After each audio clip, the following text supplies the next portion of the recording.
بسم اللہ الرحمن الرحیم۔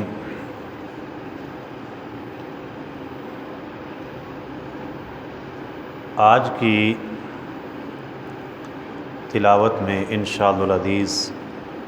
سورہ فاطر کا جو حصہ بچ گیا وہ تلاوت کیا جائے گا۔ سورہ یاسین شریف تلاوت کی جائے گی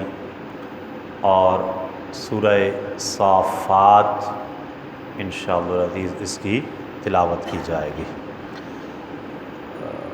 خلاصہ کے اعتبار سے ہم سورہ یاسین شریف کو ڈسکس کریں گے۔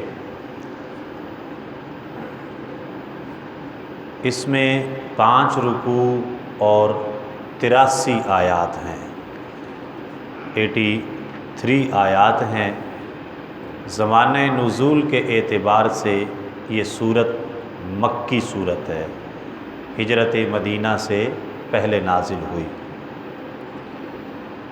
ترمذی شریف کی حدیث ہے، نبی کریم صلی اللہ علیہ وآلہ وسلم نے فرمایا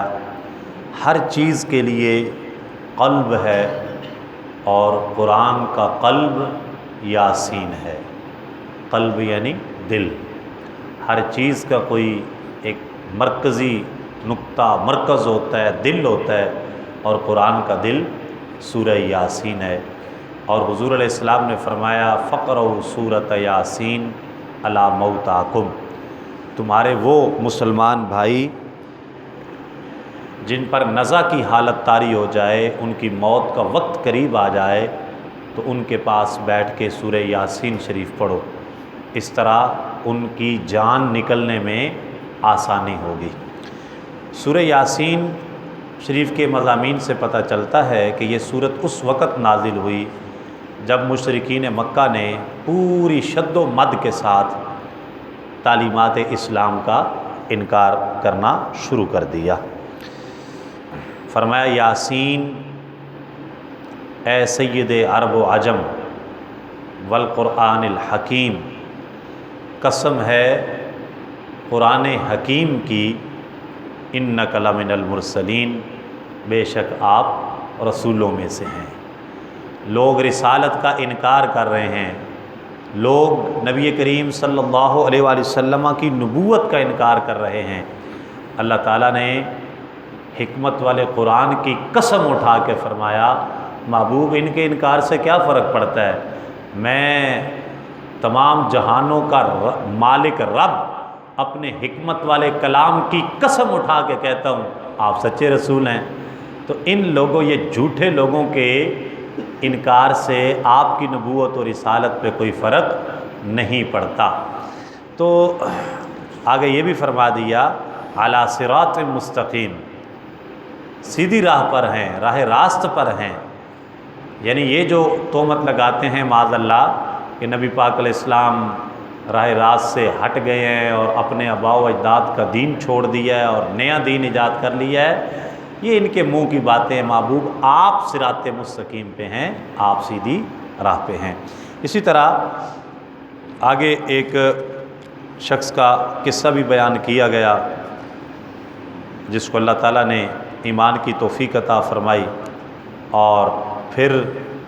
اس کائنات میں سے کچھ نشانیاں بیان کی گئیں عقل والوں کے لیے۔ فرمایا وآیۃ لہم الارض المیتہ، ایک نشانی ان کے لیے یہ مردہ زمین ہے۔ احییناہا واخرجنا منہا حبا فمنہ یأکلون، ٹھیک ہے کہ ہم نے اسے زندہ کر دیا اور ہم نے نکالا اس سے غلہ، پس وہ اس سے کھاتے ہیں۔ اللہ تعالیٰ نے فرمایا کہ یہ ہمارے وجود کی نشانی ہے نا، یہ مردہ زمین میں سے ہم نے غلہ پیدا کیا ہے، پھر اس میں سے یہ کھاتے ہیں۔ تو یہ ذرا غور و فکر کریں نا، کون لایا کھینچ کے پچھم سے باد سازگار، وہ ایک باجرے کا باریک پتلا سا چھوٹا سا دانہ زمین میں تم پھینکتے ہو، منو مٹی اس کے اوپر آ جاتی ہے، اوپر پانی لگا دیتے ہو، اس کے اوپر جو سارا وہ دب جاتا ہے نیچے، اور پھر اس میں سے کتنی باریک سی کمپل پھوٹتی ہے، کہ ہوا کا تیز جھونکا بھی آئے، بارش کا تیز قطرہ بھی پڑے تو اس کا سر ٹوٹ جائے، وہ اتنی باریک و کومپل منو مٹی کے نیچے سے کس طرح اوپر آ جاتی ہے، مٹی کا سینہ چیرتے ہوئے، اور پھر تمام سرد و گرم کا مقابلہ کرتے ہوئے پھر وہ لمبا سٹا اس پہ لگتا ہے، پھر اس میں بیج پکتا ہے، تو یہ اللہ تعالیٰ کی قدرت کی نشانیاں ہیں۔ اسی طرح آگے فرمایا کہ یہ جو سورج اور چاند ہیں یہ اپنے اپنے مدار کے اندر گھومتے ہیں، سورج چاند کے مدار میں نہیں جاتا، چاند سورج کے مدار میں نہیں جاتا، تو یہ بھی تمہارے لیے نشانی ہے۔ پھر آگے بتایا کہ قیامت کے دن کا تذکرہ کیا، فرمایا کہ فَالْيَوْمَ لَا تُظْلَمُ نَفْسٌ شَيْئًا وَلَا تُجْزَوْنَ إِلَّا مَا كُنْتُمْ تَعْمَلُونَ، کہ قیامت کے دن کسی پہ ذرا بھر بھی ظلم نہیں کیا جائے گا اور نہ ہی بدلہ دیا جائے گا تمہیں مگر ان اعمال کا جو تم کرتے تھے، یعنی قیامت کے دن تمہیں وہی کچھ دیا جائے گا جو کچھ تم نے دنیا کے اندر کمایا ہے، اچھا کمایا ہے تو اچھا مل جائے گا، برا کمایا ہے تو جو کمایا وہ تمہیں مل جائے گا۔ اور آگے فرمایا اہل جنت لوگوں کا اشتیاق اور شوق بڑھانے کے لیے اہل جنت کی شان بیان کی، فرمایا ان اصحاب الجنت اليوم فی شغل فاکہون، اہل بہشت آج حسب مراتب اپنے اپنے شغل سے لطف اندوز ہو رہے ہوں گے۔ اہل جنت اہل بہشت جب بہشت میں جائیں گے اپنے اپنے مراتب کے مطابق وہ وہاں پر مصروف ہوں گے۔ صوفیاء کرام نے لکھا ہے یہاں پہ کہ جو بندہ جس مرتبے کا ہوگا، میرے جیسے دنیا کے طالب بیچارے جن کو ہر وقت یہ مل جائے، یہ مل جائے، یہ مل جائے، جب اللہ تعالیٰ کے کرم کے صدقے بخشے جائیں گے تو جنت میں جا کے بھی وہی کچھ ہوگا جی، یہ شہد کا ایک گلاس مل جائے جی، یہ فلاں فروٹ مل جائے جی، فلاں کھانے کو مل جائے جی، وہاں تکیہ مل جائے جی، وہاں مجھے ایک اچھا محل مل جائے جی، یہ تو اسے وہ مل جائے گا، جس چیز کی خواہش کرتا جائے گا اسے وہ ملتا جائے گا۔ لیکن وہاں پر کچھ لوگ ایسے بھی ہوں گے وہ اللہ والے جن کا مقصود اللہ کی ذات کے سوا کچھ بھی نہیں ہے، وہ جنت میں بھی دیدار الہی میں ہی مصروف رہیں گے، ان کا کسی اور طرف دھیان نہیں جائے گا۔ بلکہ حضرت باجد بستامی رحمۃ اللہ تعالی علیہ آپ فرماتے ہیں قال ان للہ خاصا من عبادہ لو حجبہم عن رؤیتہ لاستغاثوا کما یستغیث اہل النار بالخروج من النار، آپ نے فرمایا کہ اللہ کے ایسے خاص بندے بھی ہیں کہ جنت میں اگر ان سے دیدار الہی کو روک دیا جائے، حجاب آ جائے چند لمحوں کے لیے، تو وہ جنت میں اسی طرح چیخنا اور رونا شروع کر دیں گے جیسے دوزخی دوزخ کے اندر دوزخ سے نکلنے کے لیے چیخو پکار کر رہے ہوں گے، اسی طرح اہل جنت جنت میں چیخو پکار کریں گے کہ ہمیں ہمارے رب کا دیدار کروایا جائے، یا اللہ ہمیں اپنا دیدار کروا، اپنا جلوہ دکھا۔ اور آگے فرمایا سلام قولا من رب الرحیم، اپنے رحیم رب کی طرف سے اہل جنت کو سلام پیش کیا جائے گا، انہیں سلام کہا جائے گا۔ حضور علیہ السلام نے اس آیت کریمہ کی تفسیر خود بیان فرمائی جو کہ ابن ماجہ کے اندر موجود ہے، ابن کثیر کے اندر موجود ہے۔ حضرت جابر بن عبداللہ رضی اللہ تعالیٰ عنہ حدیث پاک کے راوی ہیں، فرماتے ہیں رسول اللہ صلی اللہ علیہ وآلہ وسلم نے فرمایا، مفہوم حدیث ہے کہ جس وقت اہل جنت اپنی نعمتوں میں مشغول ہوں گے اچانک اوپر سے ایک نور چمکے گا، جب وہ سر اٹھا کر دیکھیں گے تو انہیں معلوم ہوگا کہ ان کا رب کریم ان کی طرف جھانک رہا ہے۔ اللہ تعالیٰ فرمائے گا اے جنتیو السلام علیکم، یہی مطلب ہے سلام قولا من رب الرحیم کا، یعنی اہل جنت کو اللہ تعالیٰ کی طرف سے سلام کہا جائے گا۔ اور فرماتے ہیں کہ حضور علیہ السلام نے فرمایا اللہ تعالیٰ ان کی طرف دیکھے گا اور وہ اس کی طرف دیکھتے رہیں گے۔ محویت کا یہ عالم ہوگا کہ جب وہ جمال حقیقی کا دیدار کر رہے ہوں گے جنت کی کسی دوسری نعمت کا انہیں خیال تک ہی نہیں رہے گا کہ جنت میں اور کتنی نعمتیں ہیں، اپنے رب کے دیدار میں اس طرح گم ہو جائیں گے۔ اور فرمایا یہاں تک کہ حسن حقیقی پردہ فرمائے گا لیکن اس کا نور اور اس کی برکت ان پر اور ان کے مکانوں پر ضیاء بار رہے گی، یعنی اللہ تعالیٰ کا دیدار نصیب ہوگا اہل جنت کو اور اللہ تعالیٰ کی طرف سے سلام انہیں کہا جائے گا۔ اللہ کریم ہمارا شمار بھی ان خوش نصیبوں میں فرمائے جن کو وہ جنت میں اپنا دیدار بھی کروائے گا اور اپنی طرف سے سلام بھی کہے گا۔ اور آگے ایک جو ہے وہ بڑی